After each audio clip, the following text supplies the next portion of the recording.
बातमी कोल्हापुरातून आहे। कोल्हापुरातील भाजप कार्यकर्त्यावर झालेल्या गोळीबार प्रकरणाच्या तपासात पोलिसांना मोठं यश मिळालंय। या प्रकरणातील 2 संशयित आरोपींना पोलिसांनी अटक केली असून चौकशीत त्यांनी गोळीबार केल्याची कबुली दिल्याची माहिती सुद्धा समोर येते आहे। अंकली पूल परिसरात सापळा रचून पोलिसांनी या दोघांनाही ताब्यात घेतलंय।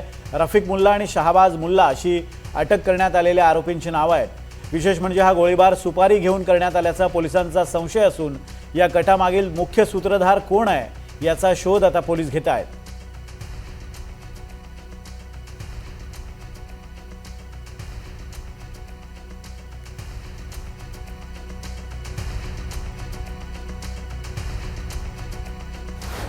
या घटनेचा गांभीर्य पाहता याच्यामधील आरोपी लवकरात लवकर निष्पन्न करण्यासाठी याच्यासाठी तात्काळ आम्ही वेगवेगळ्या टीम्स फॉर्म करून त्या टीम्स ॲक्टिवेट केल्या होत्या आणि 24 तासाच्या आत आम्ही हा गुन्हा उघड करून याच्यातील 2 आरोपी जे आहेत त्यांना ताब्यात घेतलेला आहे।